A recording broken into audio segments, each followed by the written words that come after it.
nosotros vamos a regresar a estudios a esta hora de la mañana con dos congresistas. Me acompañan los congresistas Mariano Portugal de Alianza Parlamentaria y Pedro Espadaro de Fuerza 2011. ¿De qué vamos a hablar? Pues les comentaba al comienzo del programa que hay una vez más un nuevo proyecto para el retorno a la bicameralidad en el Congreso. Uno está de acuerdo, el otro está a favor. Vamos a ver si armamos un pequeño debate, a ver finalmente qué concluimos. Gracias por estar con nosotros. Sí, gracias por la invitación. Gracias.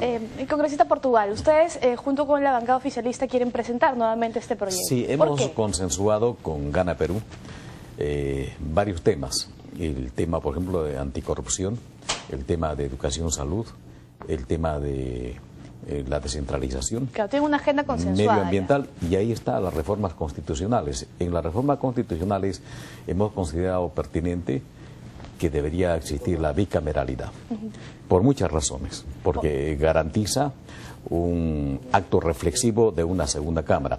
Mire, en un ejemplo muy sencillo, todos los procesos y procedimientos administrativos tienen doble instancia, también en lo jurisdiccional. En el Congreso es donde no hay doble instancia. Podríamos decir que la segunda votación es una doble instancia, pero es una doble instancia que se va a obtener el primer resultado de la primera, o sea, la primera votación, de lo mismo.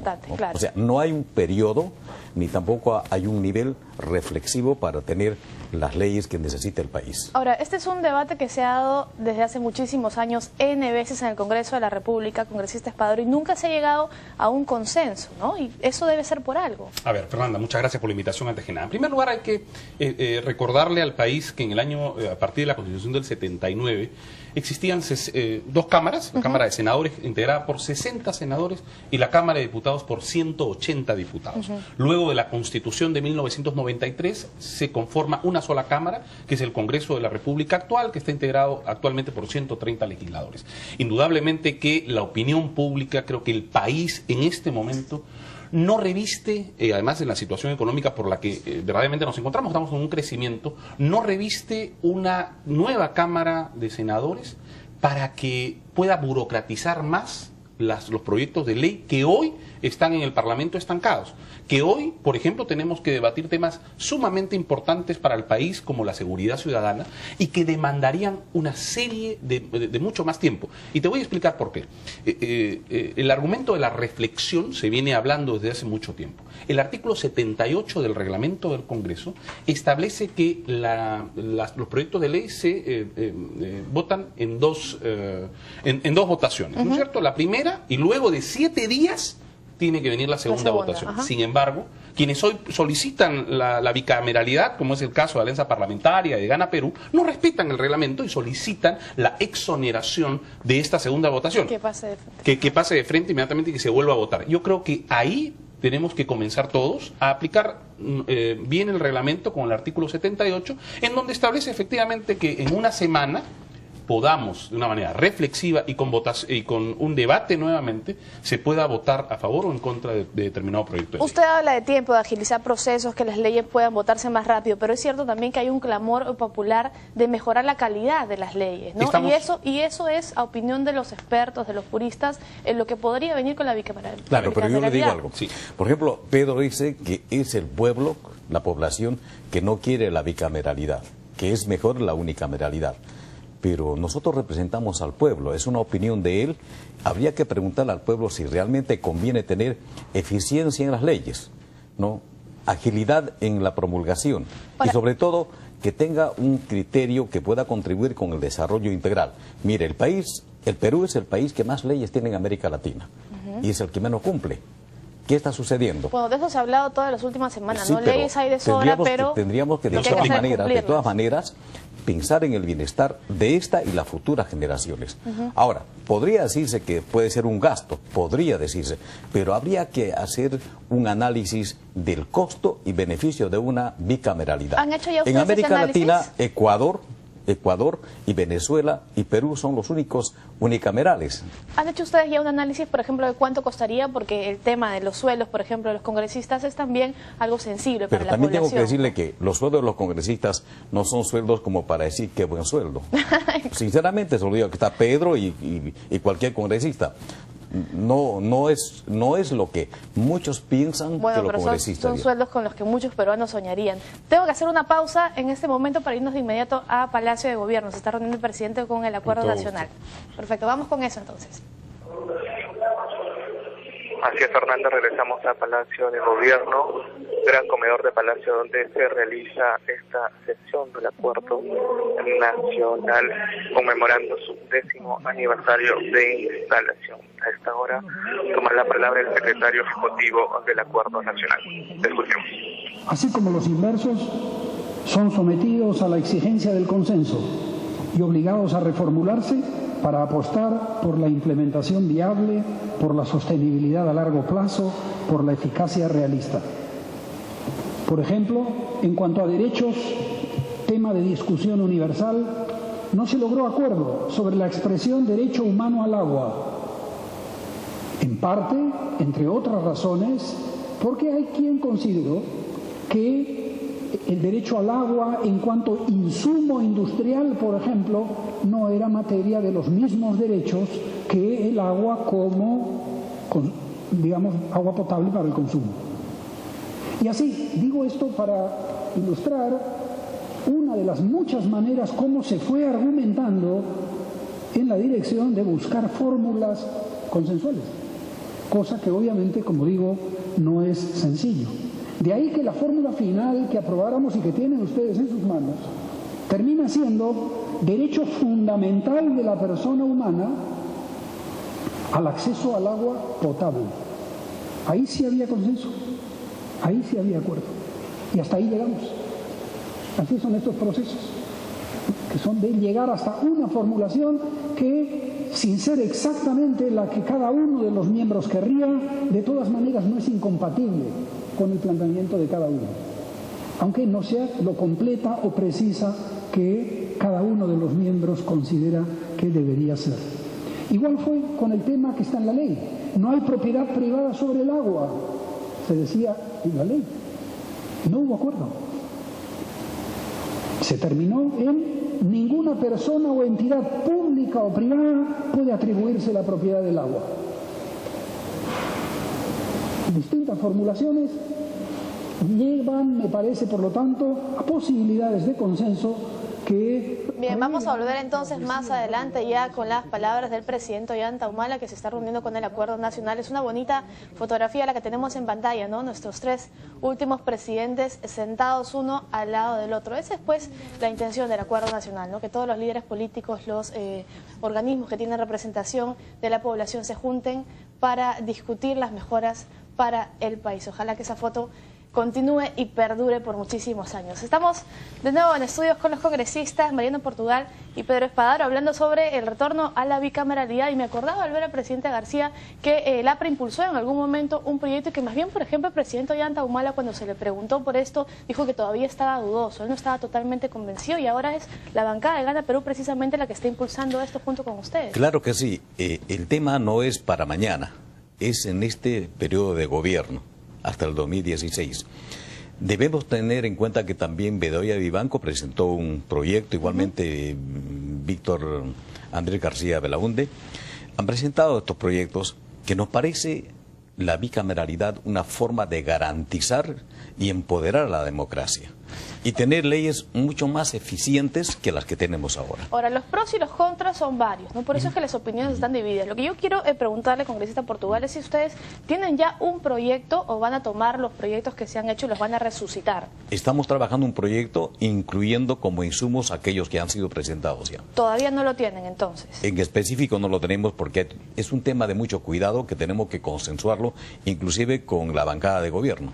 ¿Cuáles serían los principales contras entonces? A ver, Fernanda, hay que explicarle al país nuevamente que tener una Cámara de Senadores significaría un mayor gasto, no solamente para los senadores, sino para los asesores, todo un equipo de trabajo que trabajaría, además de las comisiones que tendrían los propios senadores. En segundo lugar, discrepo con mi amigo Mariano Portugal en el sentido de que la demora en un proyecto de ley o en una adaptación de una ley no garantiza que esta ley sea eficiente.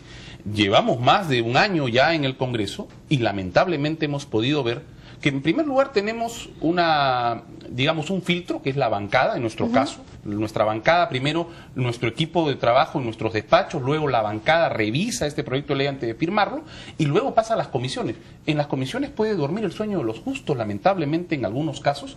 Luego se discute en estas comisiones, se aprueba y pasa al Pleno. Y en el Pleno, al manejar, por supuesto, la agenda, la mesa que está integrada indudablemente por el partido de gobierno y sus aliados, no están colocando en la agenda temas prioritarios. Y luego de esto, de ser aprobado, pasará al Ejecutivo para que el Ejecutivo a lo mejor pueda inmediatamente aprobarlo o en su defecto hace algunas observaciones y lo devuelve al Congreso. Entonces, creemos que este sistema, que ya es burocrático, no puede retrasarse más la dación de una ley que beneficie al país en algún caso. Por ejemplo, el tema, vuelvo a reiterar que es un tema álgido, el tema de la seguridad ciudadana. ¿Ya? Nosotros no podemos claudicar en nuestra función de dar leyes en favor de la seguridad ciudadana y de otros temas importantes. Por eso no le hemos otorgado las facultades al ministro de Defensa, y aprovecho a señalar y a rechazar indudablemente las expresiones del ministro de Defensa. Me parece que está viendo inmediatamente que el piso se le mueve. Me parece que el ministro de Defensa en este momento debe preocuparse por los soldados que están en el BRAE, debe preocuparse por gastar el presupuesto, que solamente ha gastado el 10%, y nos está echando la culpa al grupo político de Fuerza Popular para decirle que le estamos desestabilizando el Ministerio de Defensa. No vamos a permitir que el señor Cateriano se exprese así de un grupo político que por voluntad popular, por el voto del pueblo peruano, estamos en el Congreso de la República representándolos, y por supuesto vamos a estar vigilantes y apoyar, por supuesto, lo que tengamos que apoyar en beneficio del país, pero fundamentalmente en una lucha frontal contra el terrorismo y el narcotráfico. En el tema fundamental, volviendo al tema, indudablemente que nosotros nos parece un exceso en este momento discutir este tema cuando podemos ver una serie de temas. Hablábamos también del tema de seleccionar mejor a los candidatos para que puedan participar en el Congreso. Ese es un tema de fortalecimiento de los partidos políticos. Pero ese es un tema precisamente en el que podría beneficiar la bicameralidad, ¿no? Escoger los diputados como líderes regionales, líderes locales y pues especialistas en temas para el debate público en el Senado. Fernanda, pero estamos hablando de un mayor gasto para el Congreso de la República, para el primer poder del Estado. En este momento no creemos conveniente para el país una discusión de este tipo, porque además implica una modificación constitucional, hay que tenerlo muy claro, una modificación constitucional que estaríamos abriendo en este momento la puerta al gobierno para una modificación constitucional en un gobierno indudablemente que tenemos una serie de dudas con respecto a su comportamiento. Para ustedes este no es el momento, pero luego sí. Tendríamos que ver bajo qué parámetros estamos hablando, bajo qué circunstancias estamos hablando, pero creo que el país en este momento lo que necesita es dar buenas leyes, pero además ser más ágiles en la dación de estos proyectos de ley, el colocar en la agenda. Creo que le hace mal al Congreso, por ejemplo, evadir las comisiones como lo hace el partido de gobierno y sus aliados, que no lo pasan a las comisiones sino simplemente al Pleno. Eso le hace mal al país que el Congreso de la República no legisle y le tenga que pedir facultades el Ejecutivo al Legislativo. Para ese caso, como nosotros lo planteamos, el Ejecutivo, por ejemplo, tiene un menor gasto, tiene un 10% en defensa y un 10% en interior. Ajá. Le vamos a pedir nosotros las facultades para poder gastar ese presupuesto que no está gastando tanto defensa como interior, ¿no? Bueno, esta fórmula sí, que se aplicó hace más de 20 años funcionaba, ¿no? Y además tenía, yo quería ir a eso, más respeto por parte de la población. ¿Esto podría ayudar a cambiar la imagen del Congreso de la República? Quería ir a eso. Lo que le hace más mal al país y al Congreso es ser una oposición por oposición. No debemos actuar en mérito a que fui gobierno alguna vez y que ningún otro gobierno posterior me supere. Eso sería no aceptar el éxito de los demás. Ahora, la bicameralidad, repito, reitero, garantiza el empoderamiento de la democracia. El país tiene una historia con bicameralidad, casi por siempre. Yo comprendo que Pedrito tiene su corazoncito, porque la Constitución de 1993 impuso la unicameralidad. Ahora, vamos a ver, perdón, no hagamos un análisis. Se obtuvo mejores leyes, se obtuvo mejor calidad de vida en la población peruana durante una bicameralidad o durante una unicameralidad. Habría que hacer un análisis para poder pronunciarnos. El tema de gasto al país podría ser uno de los derroteros de quienes no quieren que se imponga la bicameralidad. ¿no?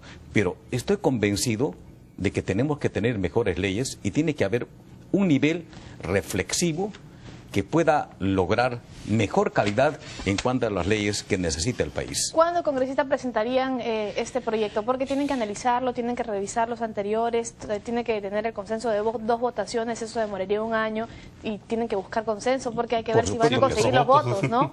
Bueno, lo que Pedrito está queriendo que le digamos que apoye, porque el voto de ellos es importante. 55 pero si ellos, votos, ¿no? Pero si ellos quieren al país, yo estoy seguro que van a apoyar esta posibilidad. A ver, Fernanda, Mariano ha hecho un argumento que voy a sustentar inmediatamente. Y repito, porque se nos acaba el tiempo. A partir de la Constitución del 93, el Perú comenzó a crecer económicamente. Hoy tenemos, gracias a esa Constitución, un crecimiento de alrededor del 7%. Tenemos que seguir creciendo gracias a esa unicameralidad. Y perdóname, Fernanda. Tenemos que elevar el nivel, tenemos que elevar el nivel del Congreso de la República, justamente escogiendo mejores candidatos que no hayan pues robacables, que no hayan robavotos, como lamentablemente nos están manchando a todos los congresistas. Pero quiero señalar que despidió a miles y miles de trabajadores, quitándoles el derecho de permanecer en su centro laboral. Creo que su líder, Alejandro Toledo, que no ha podido, lo que pasa es que ha gobernado con la unicameralidad. Tenemos que cortar, lo que pasa es que algunos no ha pedido la bicameralidad. Tenemos que cortar rápidamente. A nosotros nos gusta dialogar en democracia, ambas opciones no imponer. son buenas siempre y cuando tengamos buenos parlamentarios. Por supuesto que sí. Y para eso estamos. Tenemos que trabajar para elevar el nivel del Congreso de la República y en estas discusiones democráticas, como siempre, sin imponer, porque además es el pueblo que al final va a elegir. Veremos entonces, cuando presenten el proyecto, lo discutiremos nuevamente, papelito en mano. Es burocratizar más el Estado. Y en todo caso hay que trasladar al pueblo para que analice la posibilidad de esta bicameralidad. Se nos acaba el tiempo, tenemos que ir. Gracias por estar con nosotros. Encantado de estar contigo. Volvemos rápidamente a Palacio de Gobierno. Está hablando ya el presidente Ollanta Humala.